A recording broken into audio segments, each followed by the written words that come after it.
Écoutez, je propose qu'on y aille, donc qu'on passe la parole à Robert et à Yvan, donc pour une présentation avec slides. Donc Fabien, si tu veux bien leur donner le contrôle de la session, Ok. et puis on fera une question-réponse après. Euh, voilà, Robert, combien de temps tu as? Une demi-heure, une heure? Alors, je disais que ma présentation devrait faire une vingtaine de minutes. Très bien. Ok. Tout d'abord, merci de votre invitation. Yvan et moi, enfin Yvan le dira lui-même tout à l'heure, mais nous sommes très très heureux de cette invitation.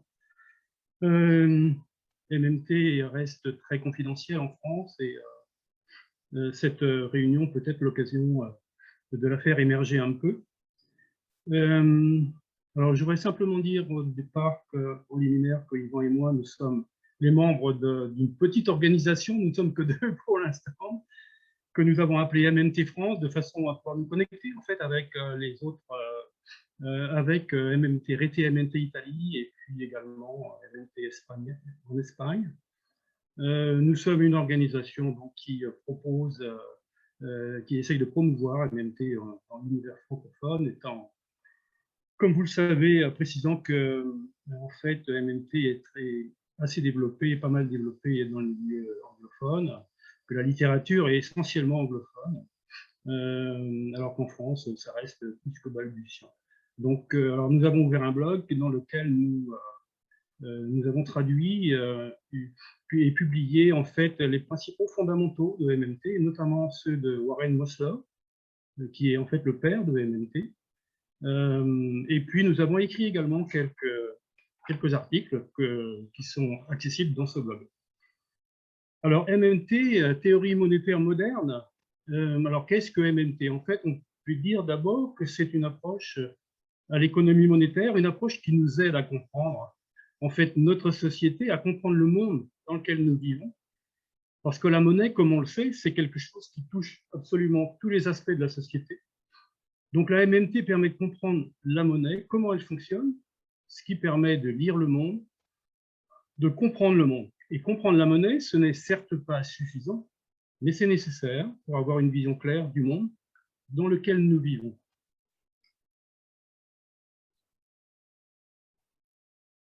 Alors, comme vous le savez sans doute déjà, MMT présente deux aspects. Tout d'abord, un aspect descriptif, mais également un aspect normatif. Alors, il y a d'abord une description du système, une description très fine en réalité du système comptable tel qu'il est conçu et tel qu'il fonctionne. Si vous avez lu déjà un petit peu sur MMT, si vous êtes allé sur notre blog, vous avez pu vous rendre compte que, en fait, MMT décrit énormément le système, son système comptable notamment, et sur la base beaucoup de la comptabilité des réserves bancaires. Après avoir donné cette description, bien sûr, il y a des propositions pour résoudre des problèmes en termes de stabilité des prix, mais avant tout en termes de chômage. Donc, en fait, dans la MMT, l'élément le plus important est d'expliquer comment un pays qui maîtrise sa devise peut définir des politiques pour parvenir au plein emploi et comment il peut maintenir le plein emploi. Alors, en fait, le point de départ de la MMT est vraiment très, très simple. Il est le constat factuel que les devises sont des créations publiques et en particulier sont des monopoles publics. Le concept de monopole public est un des fondamentaux et le fondamental en fait de MMT. Alors qu'est-ce que ça signifie ce concept de monopole? Une précision tout d'abord, la MMT ne parle pas de monnaie en général, mais de devises spécifiques à un pays donné. Ça veut dire que le franc suisse, par exemple, n'existait pas avant que l'État suisse l'ait créé. La livre sterling du Royaume-Uni n'existait pas avant que le Royaume-Uni l'ait créé, et même chose pour le yen japonais. Donc les devises sont des créations publiques, des créations étatiques, et ce sont des monopoles. Ça veut dire qu'une devise ne peut être créée que par une autorité publique, en l'occurrence l'État. Ça veut dire également que lorsque plus tard je vous parlerai de dette publique, cela ne concernera que la dette publique dans la devise de l'État.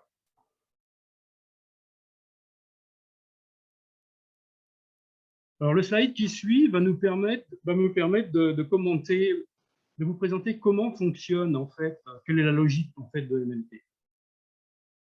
Alors, ce slide présente le concept de l'État monopoliste de sa devise. Il faut bien comprendre qu'il y a l'État d'un côté qui, dans la mesure où il crée sa propre devise, joue un rôle totalement différent des autres acteurs. Ceux du secteur privé, regroupés ici sous la rubrique économie, c'est l'État seul qui a le monopole de la force sur son territoire. Lui seul est le créateur de la devise. Les autres acteurs ne sont que des utilisateurs de cette devise. Cette opposition entre créateur et utilisateur de la devise est fondamentale pour MMT. Alors le processus, quel est-il? Il est le suivant, l'État a le pouvoir d'imposer une taxe, des impôts, au secteur privé. Et il le fait en rendant cette taxe payable seulement dans sa propre devise. En faisant ça, il incite les agents du secteur privé à rechercher cette devise. Il crée donc alors une demande dans cette devise. Et pour obtenir cette devise, les agents du secteur privé n'ont pas d'autre choix que de se faire producteurs et vendeurs de biens et de services, ainsi que de leur force de travail. Une fois cette offre de biens et de services effectuée, l'État peut dépenser, dans notre exemple, 100, et seulement après, l'État peut taxer, 60 dans l'exemple, pour reprendre à ses citoyens la devise qu'il a mise en circulation. Et la différence entre dépenses publiques et taxes représente le déficit public et représente également l'épargne du secteur privé, 40 dans notre exemple. Il est donc très important de bien voir que l'impôt ne finance pas la dépense publique. À ce stade, l'État crée sa propre devise en dépensant. Il n'a pas besoin des impôts. Et cela signifie, d'une manière logique, que la dépense publique précède l'encaissement des impôts. En effet, toute la devise qui a été utilisée pour payer les taxes a été nécessairement au préalable fournie au secteur privé par la dépense publique. Alors, quelle est la finalité de tout ça? Quelle est la finalité en fait du système monétaire? Eh bien, l'objectif premier du système, l'objectif premier de la devise, n'est pas de donner un moyen d'échange aux agents du secteur privé.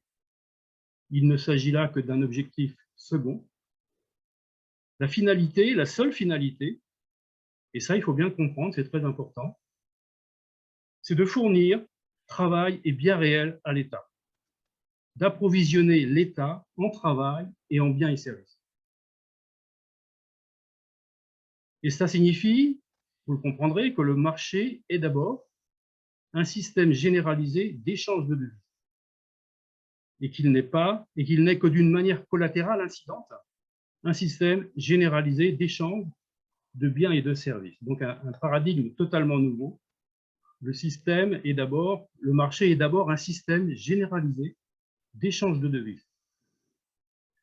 Et il en découle que la devise répond à des mécanismes propres au monopole et qu'il convient de l'analyser comme tel. La fiscalité joue donc un rôle totalement différent par rapport à toutes les autres approches monétaires, et ce rôle est fondamental. On peut dire que la fiscalité est en réalité pour MMT le moteur du système. Mais cela signifie également que l'État monopoliste de sa devise n'est pas limité financièrement dans la création de sa devise. Il existe bien une limite qui est celle de la disponibilité de ses ressources réelles, technologies, ressources naturelles, et puis personnes à employer. Donc en réalité, la limite, elle est celle de l'inflation.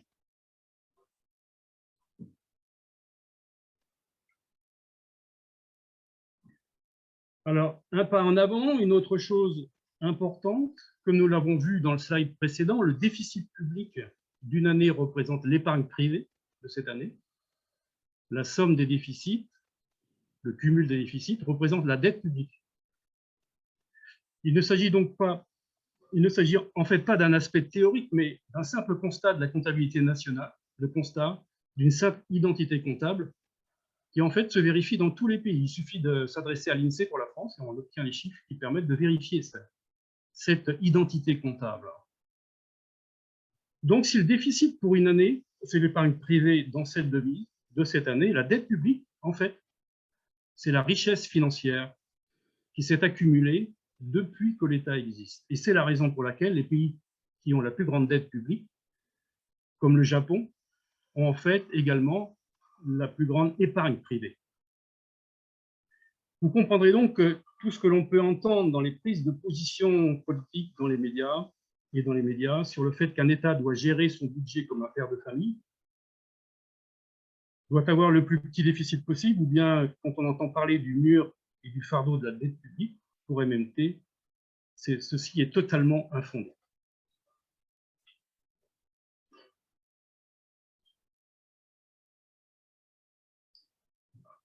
Alors, pour illustrer le processus de l'État monopoliste de sa devise, prenons un exemple historique, celui de l'État britannique au Ghana. Le Ghana, au XIXe siècle, ne connaissait pas la monnaie. Tout le monde était engagé dans la pêche, la chasse et autres activités typiques d'une société pré-industrielle. Personne n'avait besoin d'argent pour payer quoi que ce soit, donc personne ne cherchait à s'en procurer. Mais la puissance coloniale britannique, qui avait un grand intérêt à exploiter ces territoires pour la production de café, devait trouver un moyen pour forcer la population autochtone à travailler dans ses propres plantations. Pour se procurer leur main-d'œuvre, les Britanniques imposèrent une taxe sur les habitations libellée en livres sterling, une devise émise uniquement par l'autorité coloniale. Et les Britanniques menacèrent de brûler l'habitation de ceux qui refusaient de payer leurs impôts.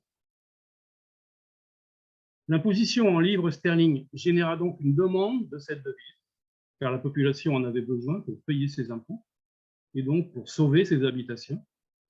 Et cependant, personne, du moins au début, ne détenait de livres sterling. La seule source de cette devise était l'autorité coloniale. C'est le cœur de la méthode coercitive utilisée par les Britanniques, forcer les Ghanéens à travailler pour eux-mêmes, non pas directement par la force brute, mais par la fiscalité. Et ce qui est important de bien comprendre est le fait qu'avant l'imposition de la livre sterling au Ghana, il n'y avait pas de chômage. Les gens étaient occupés car il y avait plein de choses à faire, chercher la nourriture, garder les enfants, construire les habitations, etc.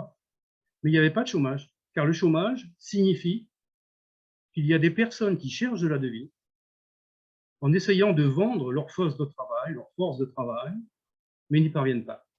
Et on peut dire également que la devise est un instrument d'exploitation, un instrument d'extraction de ressources au profit de l'État.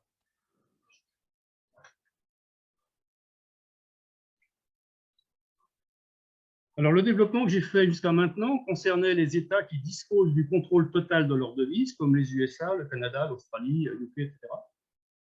Mais ce n'est pas le cas de tous les États. Il existe en effet des différences importantes entre ces États et ceux de l'eurozone, par exemple, ainsi que ceux de la zone CFA, par exemple, en Afrique. Et ces différences se formalisent par le fait que si, certes, ils ne disposent pas de leur propre devise, on leur impose également des limites, aussi bien en termes de déficit public que de dette publique. Et en fait, ces limites, qui certes sont levées en ce qui concerne l'eurozone en ce moment, ces limites sont des contraintes institutionnelles fondées sur absolument aucune logique technique, aucune logique économique, mais sur une logique purement politique. Il est donc clair qu'une communauté comme l'Union européenne a l'austérité dans son ADN. Et lorsqu'on entend des analyses faites dans les médias, lorsque l'on entend des expressions comme mur de la dette, fardeau de la dette, etc., il est clair que sous-jacent, il y a également l'ignorance. Et notre objectif à MMT France est justement de développer une connaissance qui vient contredire la culture économique la plus souvent diffusée par les médias, par la pensée économique dominante, ce qui est historiquement très pernicieux et qui, conduisant notamment à des taux de chômage importants, est à la base de la souffrance de millions de personnes.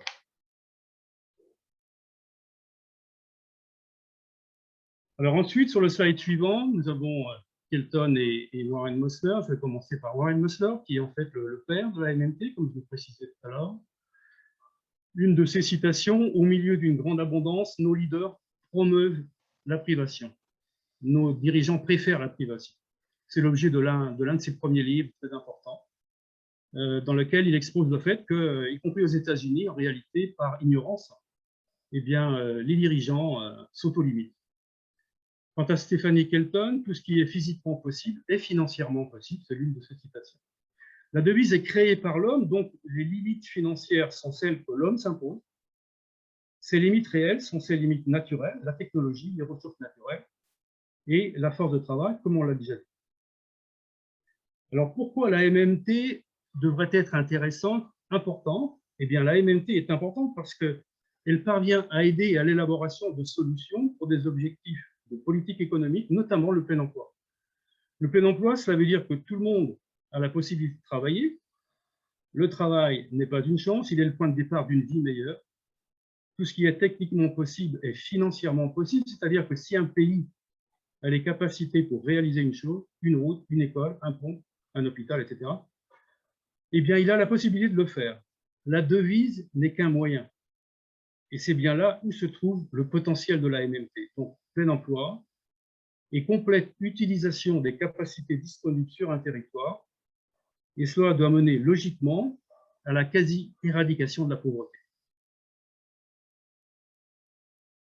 Pour accompagner et compléter son objectif de plein emploi ainsi que de stabilité des prix, la MMT préconise également une garantie d'emploi. Une garantie d'emploi offerte à tous ceux qui sont dans la capacité de travailler et qui désirent travailler. Il s'agit en fait d'emplois de transition qui permettent également, tout en offrant un emploi, d'équilibrer l'économie, dans le sens où le nombre d'emplois concernés varie en fonction de l'état de l'économie, augmentant en période de récession et diminuant en période d'expansion. Le slide suivant se veut une synthèse des principaux points que je viens de développer. La devise est une créature de l'État qui en détient le monopole, ce qui lui permet de s'approvisionner en biens et services et en travail. Un État qui contrôle sa devise ne peut faire défaut, sauf s'il le décide. Ça me semble très important. Personnellement, c'est sans doute la phrase qui a fait que je me suis vraiment penché sur MMT. La dépense publique n'est pas limitée en termes financiers, elle est limitée en termes de ressources réelles disponibles, donc d'inflation.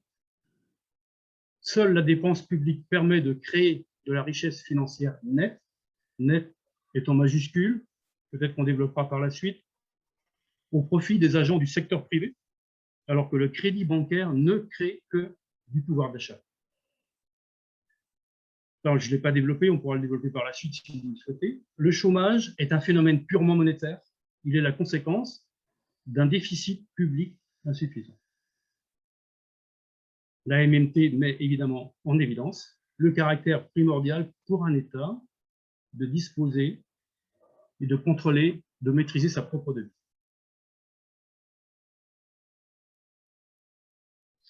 Alors, pour terminer, j'ai souhaité vous lire en fait une réponse qu'on apporte assez souvent à des personnes qui nous posent la question de savoir quel lien est-ce que MMT permettrait par exemple de dézinguer le capitalisme. Et j'ai trouvé cette réponse intéressante parce qu'elle permet en fait d'exprimer ce que MMT n'est pas. Alors MMT reconnaît qu'il y a une structure socio-économique dans le secteur privé, mais elle décrit une réalité qui est plus générique que celle du capitalisme lui-même. Pour elle, le capitalisme se situe à l'intérieur d'un cadre général dont il n'est qu'un cas particulier.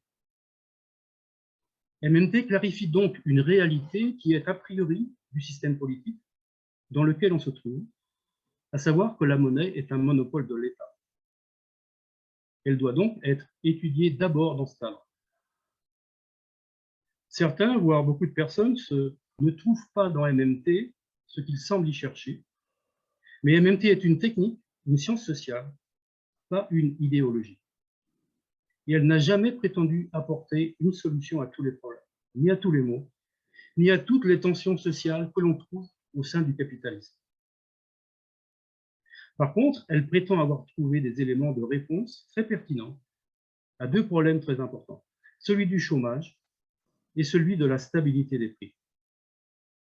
Et pour atteindre ces objectifs, elle préconise non pas la recherche de l'équilibre budgétaire, de l'équilibre du budget de l'État, mais la recherche de l'équilibre de l'économie dans sa globalité. Donc voilà, j'en ai terminé. Bon, ensuite, sur le slide suivant, nous présentons les coordonnées de notre blog, de la page Wikipédia que nous avons développée récemment, Yvon et moi-même, de notre compte Twitter, que certains connaissent déjà, Facebook également, nos mails personnels pour ceux que ça intéresse, et puis également, pour terminer, des références bibliographiques pour ceux qui voudraient creuser. Voilà, je ne pense pas avoir épuisé tout MMT, mais j'espère que nous avoir apporté quelques éléments généraux sur le sujet. Je vous remercie. Je vous remercie aussi pour l'invitation. En fait, moi, je me proposais plutôt d'aider Robert dans l'articulation de réponses à des questions que vous pouvez avoir. Parce que, voilà, déjà, la base MMT est tellement différente disons, du nucléus théorique du mainstream disons, que faire une deuxième présentation, j'ai peur que ça serait un peu de mettre trop de viande sur le feu, voilà. Donc, voilà, je me propose seulement de compléter peut-être les réponses de Robert Cuno. J'ai oublié de me présenter personnellement, je vais le faire très rapidement. Moi, j'ai fait toute ma carrière dans au ministère des Finances. La première partie dans l'Hexagone, comme comptable public. Et puis assez rapidement, je me suis rendu compte qu'on pouvait aussi sortir de l'Hexagone. Donc je suis parti en coopération pendant 8 ans avec ma famille au Sénégal, comme conseiller du directeur du Trésor. Et je suis revenu, je me suis un peu planté là, parce que c'est difficile de passer d'un grand espace à un espace réduit. Et en fait, j'ai eu la chance ensuite de pouvoir travailler pour des organismes internationaux. J'ai terminé ma carrière comme consultant en fait pour les organismes internationaux. Alors, moi, je travaillais pas du tout en fait sur les questions monétaires. J'étais plus, je dépendais de la comptabilité publique, donc plutôt comptable. Au Sénégal, en fait, j'ai élaboré les plans comptables publics des collectivités locales, mais également de l'État. Donc, certes, je ne connaissais pas les questions monétaires que j'ai découvertes il y a environ 3 ans, mais il est bien évident que dans la mesure où la monnaie, c'est de la comptabilité, mes connaissances comptables me servent énormément. Ce que je voulais dire également, et ça j'y tenais, j'ai eu la chance, quand j'ai commencé à m'intéresser à MMT, il y a un petit peu moins de 3 ans maintenant, de rencontrer Yvan Ivanidzi, qui est avec nous ce soir. C'est vraiment une chance parce qu'en réalité, Yvan a tout appris directement de Warren Mosler. Warren Mosler, c'est le père de MMT. Il a tout appris de lui directement. Moi, j'apprends de Mosler, mais pas l'intermédiaire de Yvan. Et ça, c'est vraiment très, très important. Stéphanie Kelton a écrit un livre qui a beaucoup de succès aux États-Unis, en France aussi. Il a beaucoup de mérite, ce livre. Et elle essaie de vulgariser. Et dans ce livre, d'une manière modeste et juste, elle évoque le fait qu'elle-même a tout appris de Mosler. Donc voilà, je tenais à le dire, c'est vraiment une chance fabuleuse pour moi. Voilà. Oui. Et alors, je te remercie, Robert, disons, pour le rôle que tu me reconnais. Alors, je me présente aussi. Alors, moi, je m'appelle bien Ivan Invernizzi. Je suis franco-italien. Ma mère est française. J'habite près de Milan, à Monza maintenant. Et j'ai une maîtrise en économie politique à l'université de Bergame. Et disons, dans mes études à l'université, j'ai connu MMT parce que, la faculté d'économie de Bergame était déjà hétérodoxe, avait déjà une tradition post-keynésienne, marxiste, minskienne. Et grâce à cette ouverture de l'université, j'ai connu MMT. Après, c'était aussi un moment, disons, particulier pour l'Italie parce que c'était le 2012. Donc, gouvernement technique, austérité, crise. C'était un moment où beaucoup de gens, en fait, dans la population, développaient un intérêt fort pour la compréhension de la politique économique et de la monnaie parce qu'il y avait des changements que, disons, les gens n'étaient pas satisfaits avec les réponses disons, courantes du mainstream. Et donc, je suis rentré à l'intérieur, disons, de tout ce mouvement qu'il y avait sur des réponses alternatives, et en particulier avec l'association qui, en Italie, développer, disons, la divulgation MMT. Et j'ai eu la chance de pouvoir inviter pour 2 ans à mon université, donc 2 mois en 200 différents, Warren Mosler. Et une fois qu'il était ici en Italie, après, on a tourné association de catégories, syndicats, partis politiques, banques, universités. Et j'ai vraiment organisé plein de débats scientifiques et à différents niveaux et en différents domaines. Et après, d'ici, il y a aussi Randaré qui est venu à l'université. Et donc ça m'a enrichi vraiment sur tous les aspects liés à MMT. Et puis, bien sûr, bon, j'ai fait aussi un parcours j'ai écrit une thèse et des papers qui ont MMT à l'intérieur et qui cherchent de trouver le nexus entre MMT et les autres sciences sociales, comme ça d'arriver à avoir une vision d'ensemble plus complète sur notre société, des instruments qui arrivent, disons, plus profondément pour chercher de changer le monde. Voilà. Et donc là, en bref, c'est moi. Et moi, oui, j'ai une grosse dette avec Warren directement. Et puis aussi, je dois dire aussi avec Pavlina Tcherneva. Aussi, elle elle a quand même contribué, disons, à ma formation et j'ai une dette aussi avec elle. Voilà. Donc, effectivement, je propose qu'on utilise effectivement la main pour prendre la parole. Et donc, je vais la distribuer. Donc, Raymond, si tu étais le premier. Merci de me donner la parole. Ça a été un privilège de vous Donc, des interventions courtes, non polémiques. Oui. Et donc, on n'expose pas une contre-thèse. On pose des questions sur la thèse qui est développée aujourd'hui. Donc, on n'exprime pas des contre-thèses. Merci de me donner la parole. C'était un privilège de vous écouter tous les deux. J'ai 2 questions qui me gênent personnellement quand je dois parler avec des amis de la MMT. L'une, c'est la contrainte extérieure, c'est-à-dire un État souverain qui fait tout ce qu'il veut chez lui, mais dans la limite des ressources dont il dispose. Donc, quand les ressources sont à l'extérieur de l'État souverain, eh bien, à ce moment-là, il y a la contrainte externe, balance des paiements, etc. C'est une première question. Deuxième question qui est plus politique, c'est quels sont les intérêts que la MMT contrarie dans le secteur bancaire ou ailleurs? Qu'est-ce qu'on peut attendre comme réaction hostile?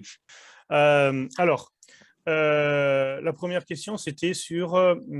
contrainte extérieure, balance des paiements. Voilà. Oui, ça, c'est un point important à comprendre.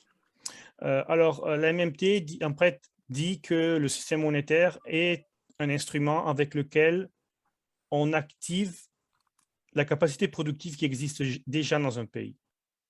Donc, on peut seulement arriver à produire ce que dans le pays, on est capable de produire. On ne peut pas aller au-delà de ça. C'est-à-dire que si on a un pays qui n'a pas d'ingénieurs, n'a pas de médecins, n'a pas de know-how, n'a pas d'informatique, aussi si on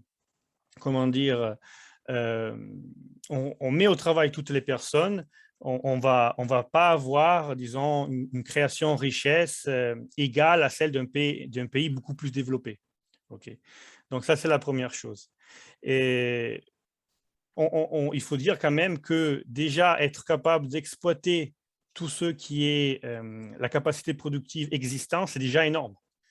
Parce que, disons, déjà seulement ça, c'est quelque chose qui met des limites à la pauvreté absolue très, très grand. Parce que pratiquement, n'importe quel pays quand même a une capacité productive telle de pouvoir, disons, par exemple, faire sortir de la faim sa population.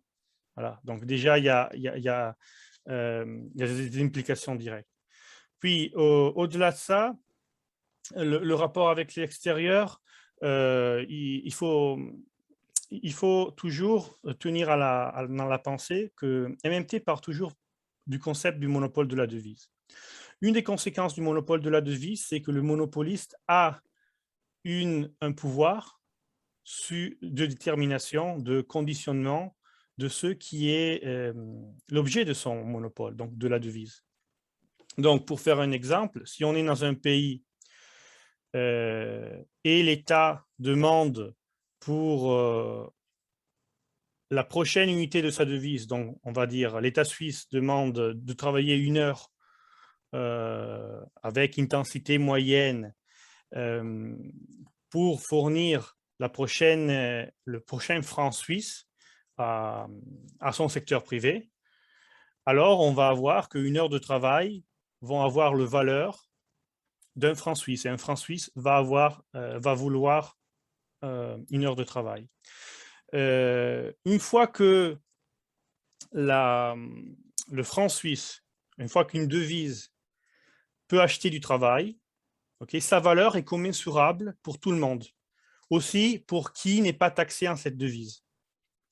Donc, ça, c'est la base de la commensurabilité de la devise aussi à l'extérieur du pays.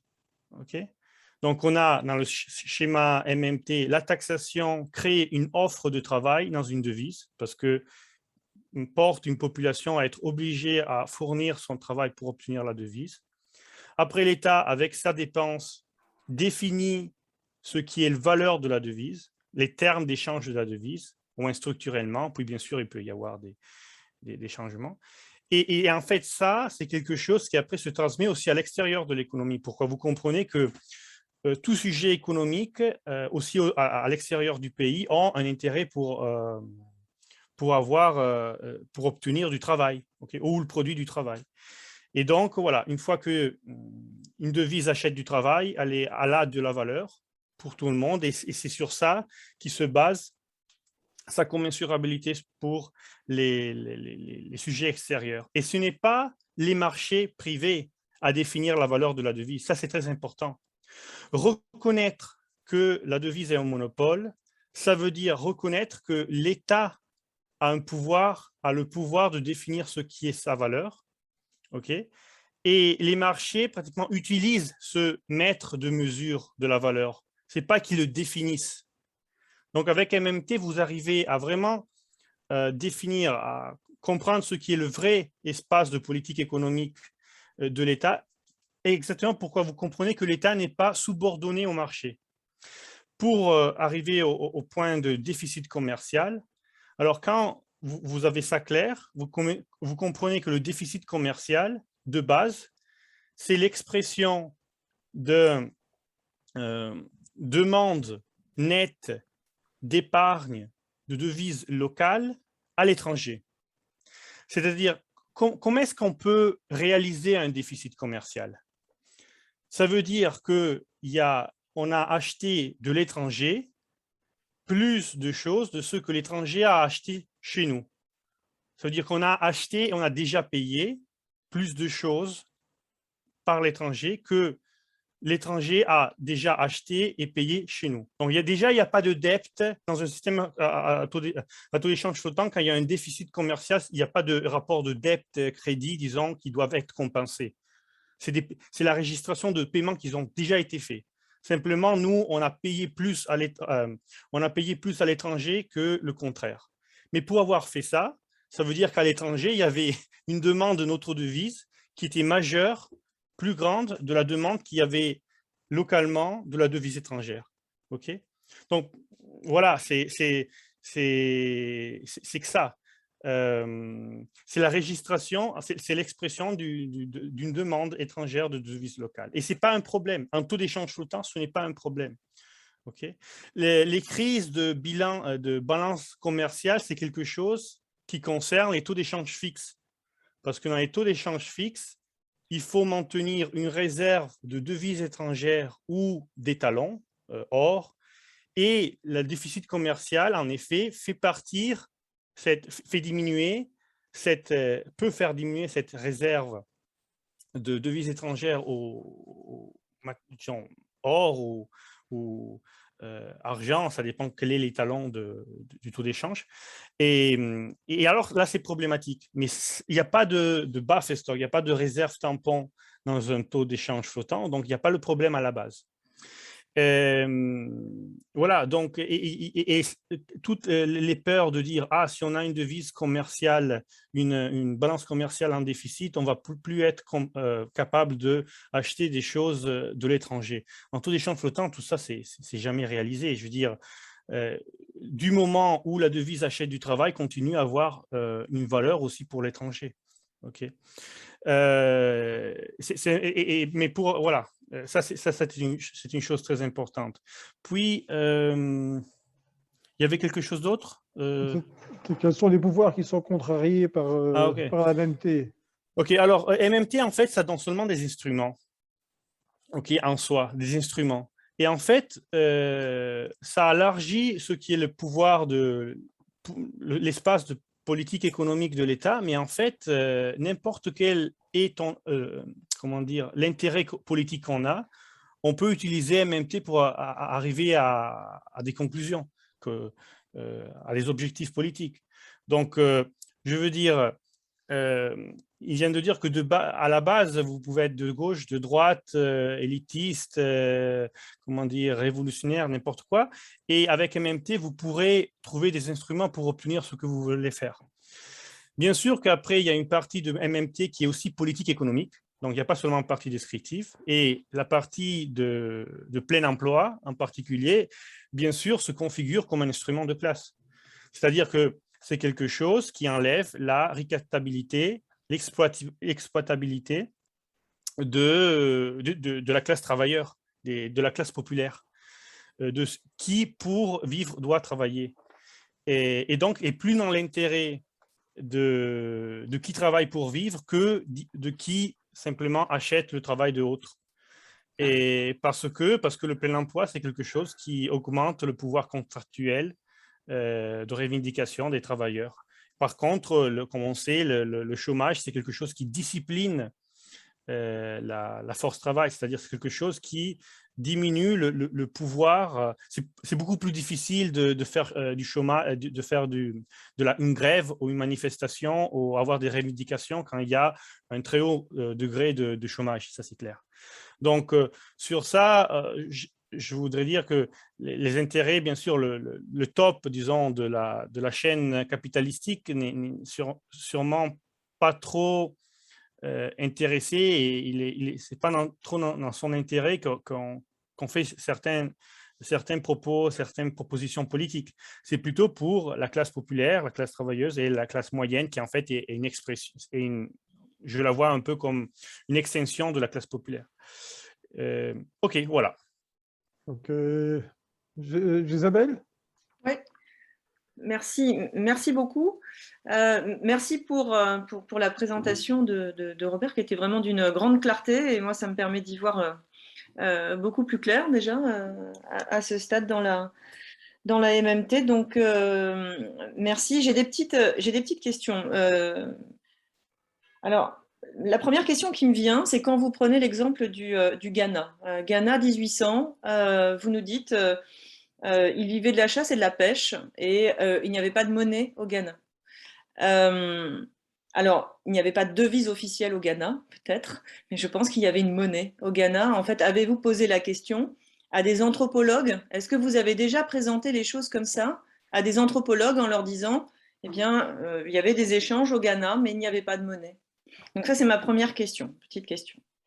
Ma deuxième question, moi, c'est une question qui me taraude très souvent, c'est dans le capitalisme financiarisé, et j'ai l'impression quand même que vous, en fait, vous regardez le capitalisme de très loin, hein, vous l'avez dit, c'est quelque chose qui s'inscrit dans une structure plus générale, mais dans le capitalisme financiarisé qui régit nos économies aujourd'hui, à qui appartient véritablement la souveraineté monétaire? Peut-on dire que dans le capitalisme financiarisé, la souveraineté monétaire appartient toujours à l'État? Donc ça, c'est ma deuxième question.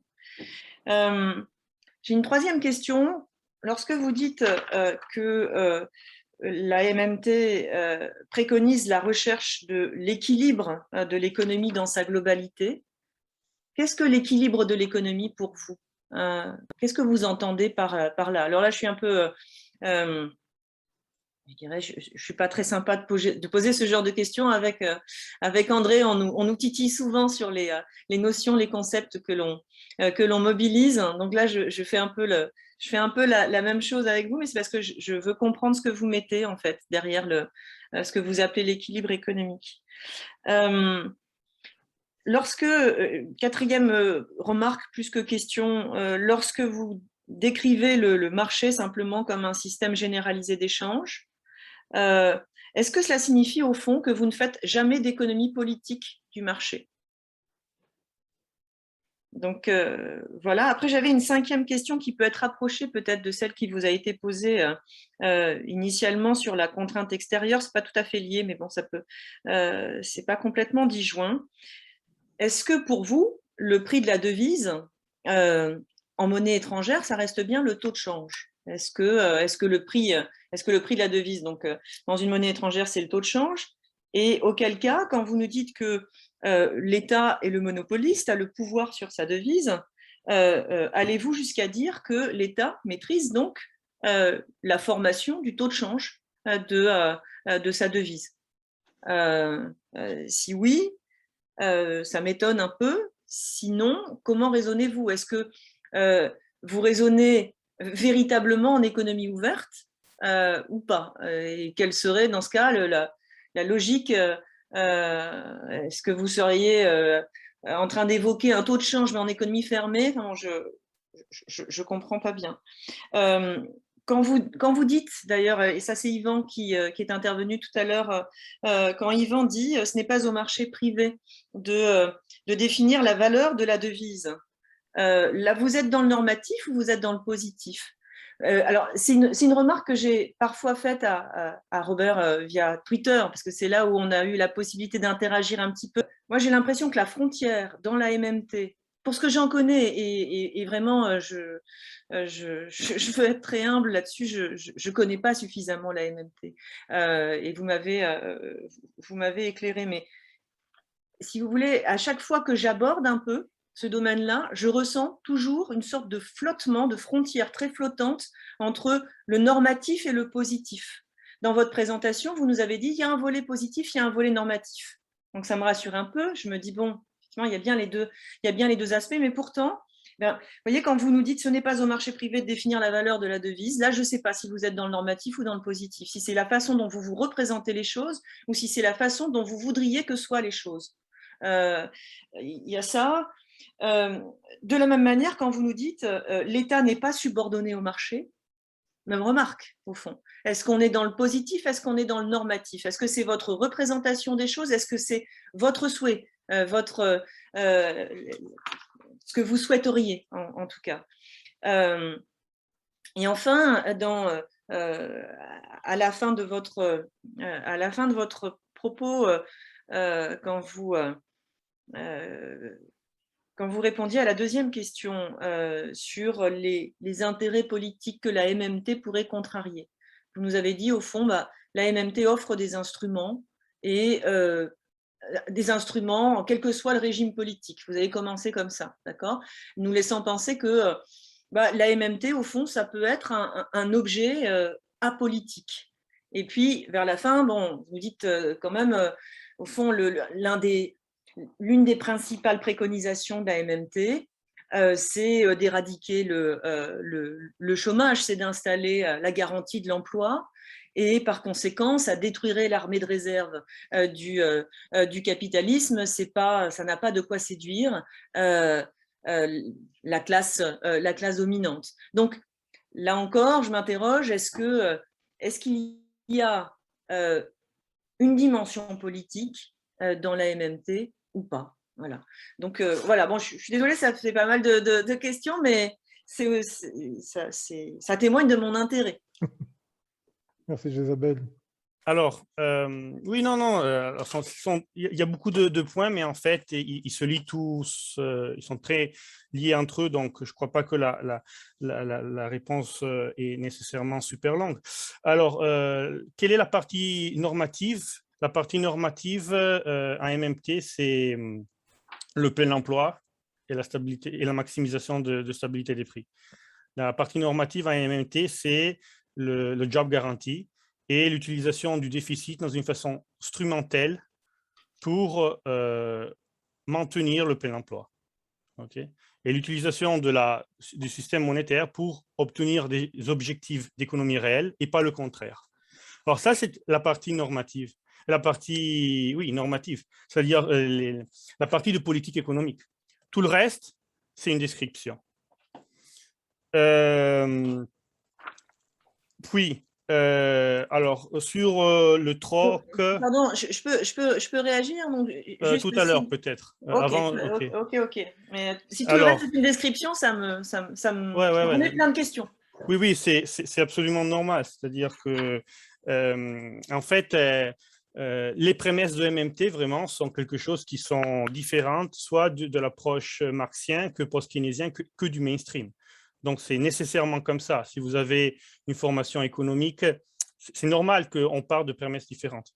Alors, sur le troc, qui se lie après au reste, c'est-à-dire qu'il n'y avait pas sur le fait qu'il n'y avait pas de devise, de système d'échange avant, disons, de la création de la devise. Absolument. C'est quelque chose qui émerge de l'archéologie, qui émerge de l'assyrologie, de la numismatica, et il y a beaucoup de littérature sur ça. Alors, le paper scientifique avec, disons, plus complet sur cet aspect, c'est Money, Power, Monetary Regime de Pavlina Tcherneva. Okay, à l'intérieur duquel il y a toute une bibliographie aussi qui va dans l'anthropologie, qui va dans l'histoire, qui donc qui va bien au-delà disons, de la théorie économique. Donc, Money, Power, Monetary Regime, vous le trouvez, c'est dans les working papers du Levy Institute. Et bien sûr, Pavlina ne part pas de zéro, mais part des travaux de Randa Ray, et de travail d'autres avant elle. Donc, si vous voulez approfondir sur ça, c'est là. Alors, qu'est-ce qu'il y a dans ce paper? C'est qu'il n'y a jamais eu de troc comme système généralisé d'échange. Okay? C'est une chose qui n'a jamais existé. C'est-à-dire, le troc, oui. Bien sûr que moi et quelqu'un d'autre, on peut troquer des choses. Mais système généralisé, on veut dire qu'il y a une coordination sociale dans les rapports d'échange particuliers. Donc, un échange de marché, on appelle l'échange de marché un échange où les prix, où le rapport d'échange est quelque chose qui est lié à tous les autres prix. Donc, le fait que moi, je vends mon appartement à un certain prix n'est pas quelque chose qui vient défini dans une façon autonome, mais quelque chose qui est lié avec une dynamique, avec les autres échanges dans le marché. Okay? Alors ça, c'est un système social, un système généralisé d'échange. Par contre, quand il y a des échanges qui sont faits dans une façon, disons, liée seulement à la particularité du moment et des deux sujets qui interagissent, et ça ne va pas au-delà de ça, alors ça, c'est plus un système généralisé. Okay? Donc non, il n'y a jamais eu de système généralisé de troc, et le troc n'était pas, l'échange par troc n'a jamais été la base d'une société. On est tout à fait d'accord avec ça, hein. C'était pas ça le sens de ma question. Je crois qu'on est tous d'accord pour dire que le troc ne précède pas la monnaie. Ma question, c'était, est-ce qu'au Ghana, avant 1800, véritablement, il n'y avait pas de monnaie? Vous êtes en train de me dire le contraire, en fait. Vous êtes en train de me dire, au Ghana, il y avait des échanges, il pouvait pas y avoir, ce système d'échange généralisé ne pouvait pas exister sans monnaie. Or, vous nous avez dit, avant 1800, au Ghana, il n'y avait pas de monnaie. Vous êtes en train de montrer le contraire dans votre réponse. Moi, je continue à dire qu'il n'y avait pas de devise avant de l'arrivée des Anglais. Stop. Et je n'ai jamais dit le contraire. Il peut y avoir des éléments de troc en Ghana, mais ça, ce n'est pas le marché. Et le marché, c'est une conséquence, pas nécessaire en plus, mais une conséquence collatérale de l'imposition de la devise. En particulier, ça devient une conséquence nécessaire du moment où on impose une taxation à une population qui est plus large de celle qu'après on réfournit avec la devise. C'est-à-dire que si j'impose, je sais pas, je suis l'autorité politique en Suisse, j'impose la taxation à toute la population, mais je refournis directement de ma devise seulement le 10% de la population, alors j'ai 90% de la population qui doit se refournir de devises par autre privé. Et alors ça impose un échange généralisé à l'intérieur du secteur privé de devises. Et ça, c'est ce qu'on appelle généralement marché. Okay? Et après, le marché capitalistique, disons, c'est quelque chose de très précis, parce que capitalisme, ça prévoit là, bien sûr, la possibilité d'avoir des moyens de production privés et l'existence d'un marché du travail. Parce que quand même, la devise est un monopole, soit dans un système d'esclavage, comme l'Empire romain, un monopole soit dans l'Union soviétique, qui est un système socialiste, et continue à être un monopole aussi dans les pays capitalistiques. Donc, c'était pour ça que Robert disait, en fait, le capitalisme, c'est un cas spécifique d'économie monétarisée. Puis, voyons voir, qu'est-ce qu'il y avait encore? Équilibre, ben, nous, on n'a jamais parlé d'équilibre. Ce qu'on disait, c'était justement que on n'est pas pour maintenir l'équilibre des bilans publics. Donc, on est pour utiliser le bilan public, donc le déficit, dans une façon instrumentale au fait de rejoindre le plein emploi. Donc non, on ne base pas notre analyse sur l'équilibre du tout.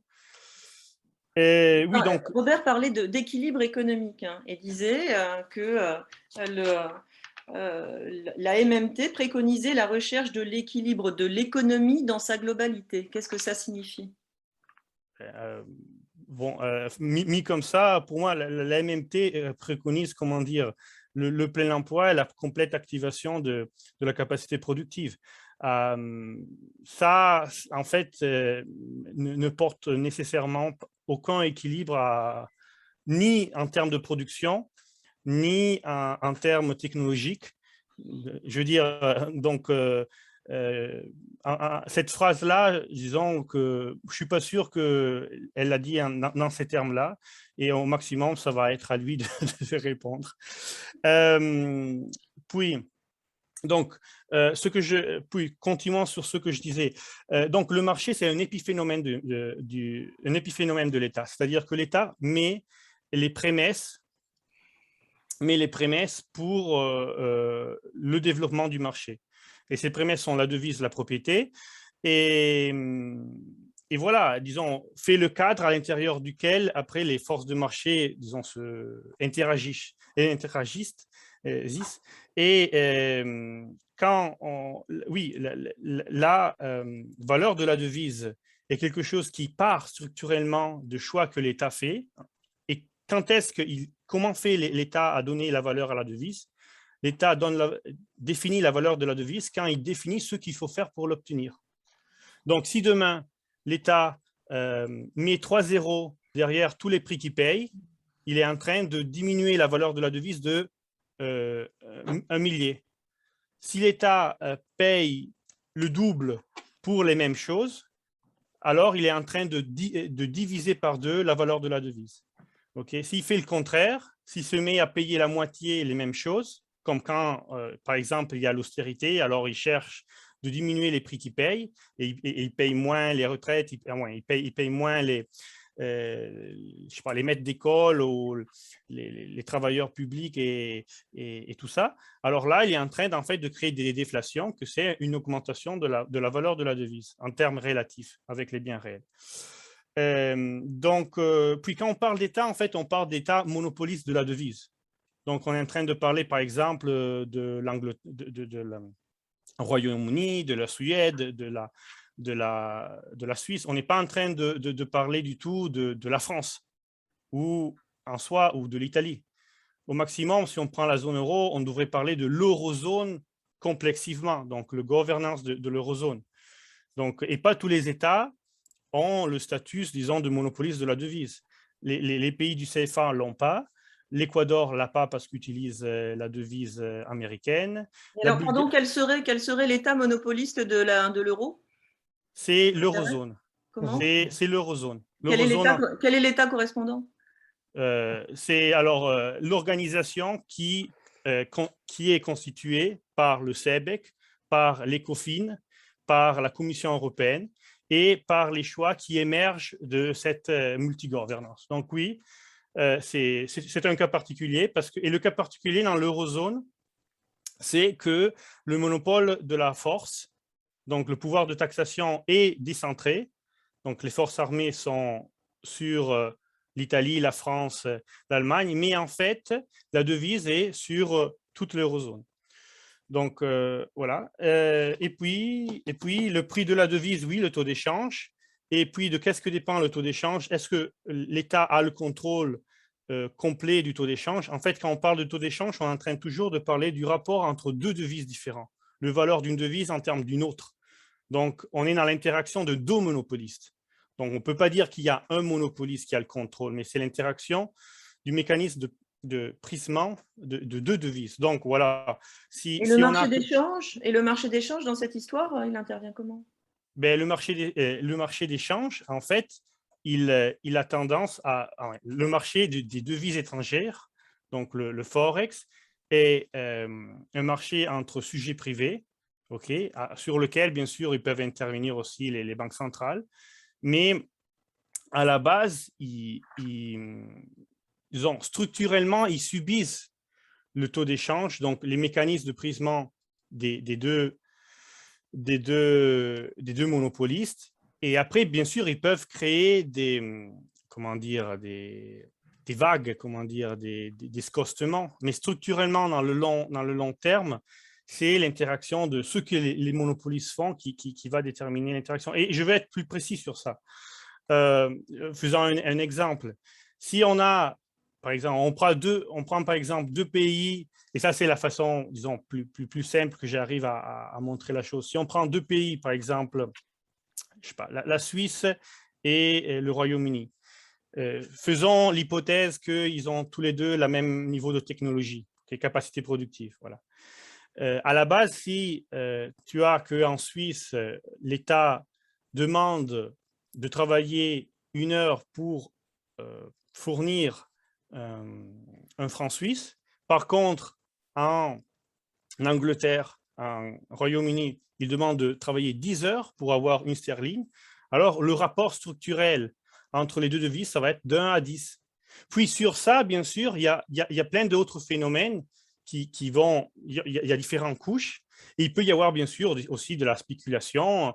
Mais, disons, structurellement, dans le long terme, il y a ça à la base, disons, qui définit, qui conditionne le taux d'échange. Et voilà, puis si je peux expandre sur ça, j'ai écrit un paper aussi sur ça, et quand même l'idée est un peu là. Voilà, disons, pour ça, je me limite là. Si après vous voulez que j'expande, je peux le faire.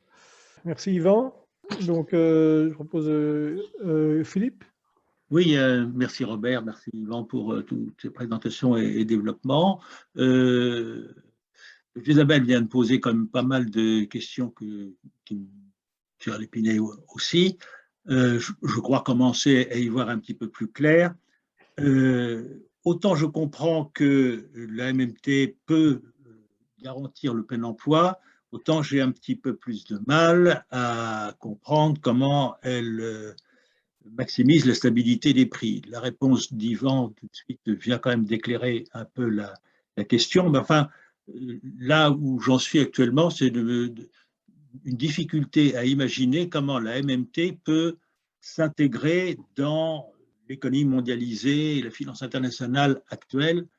Là, j'ai beaucoup plus de mal. Donc, je ne sais pas, est-ce que vous avez une réponse là-dessus? Parce que la MMT est philosophiquement intéressante, mais je la vois beaucoup plus fonctionner dans un système fermé.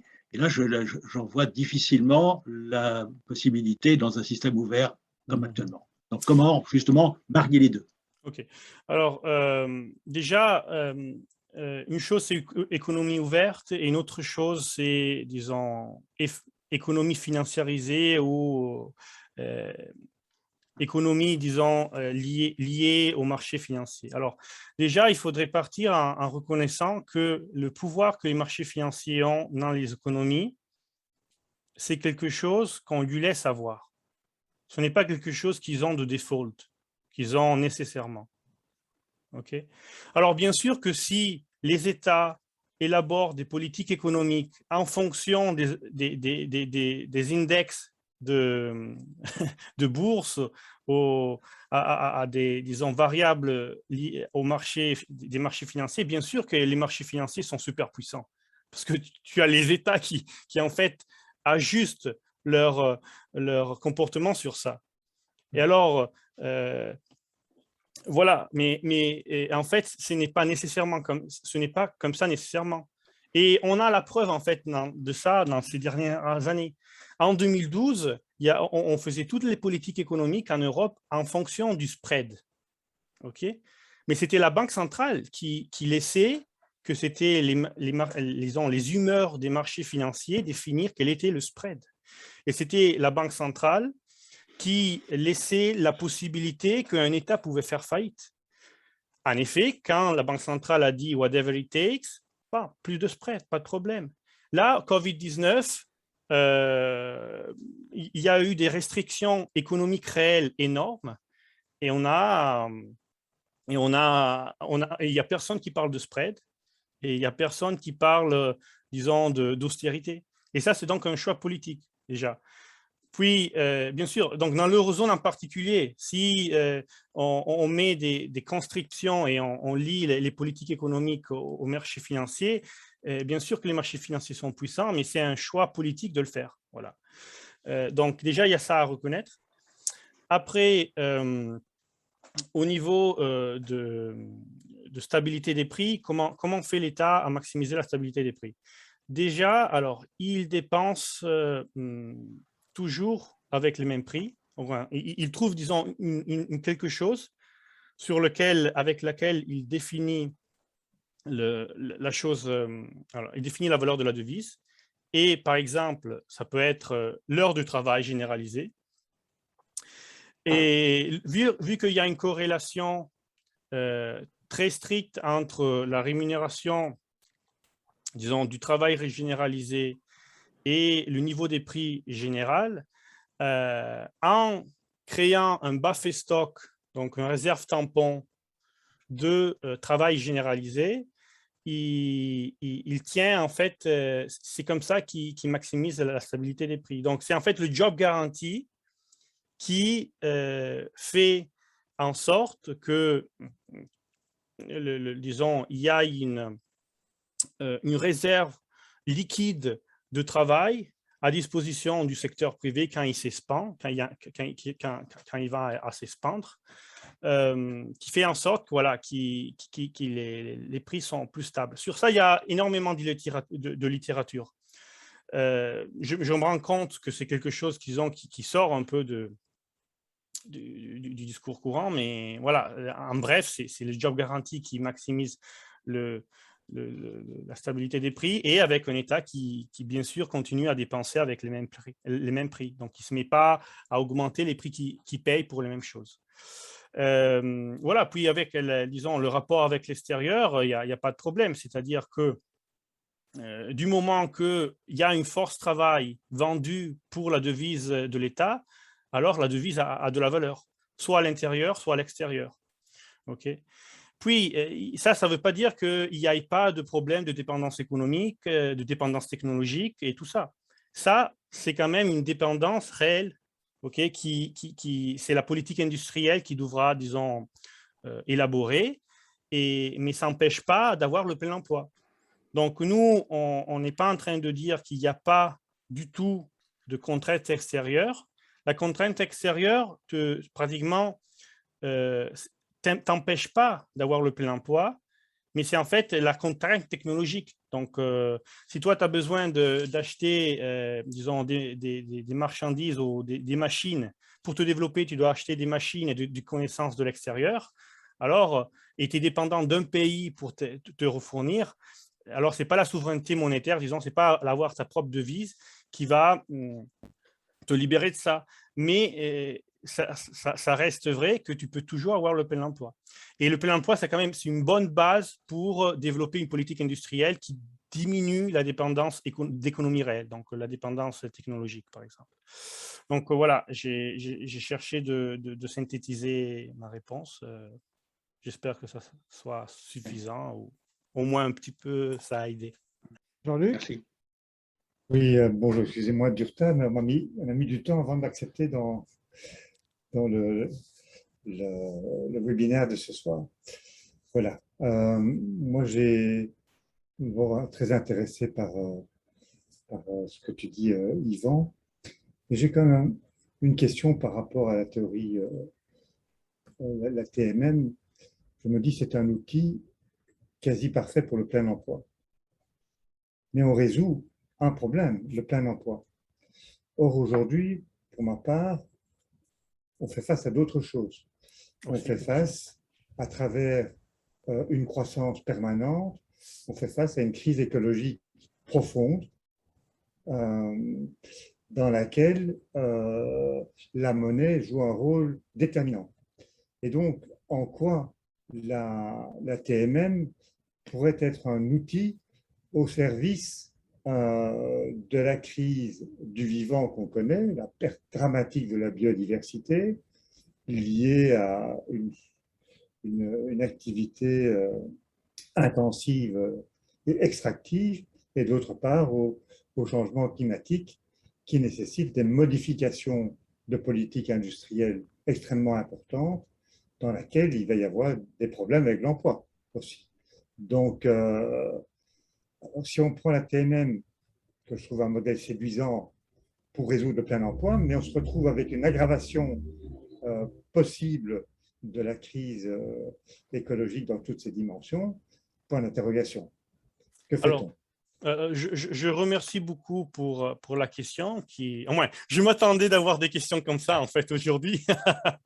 et voilà, puis vous gagnez sûrement le prix pour le plus beau background, parce que quand même, et voilà. N'importe quel est notre objectif politique, pour l'obtenir, c'est très important d'avoir la possibilité de dépenser, de faire des investissements. Donc, si notre objectif est de développer une société plus soutenable, plus verte, de faire une transition écologique, donc d'être indépendant énergétiquement, de donner à tout le monde l'accès pour avoir une vie plus soutenable.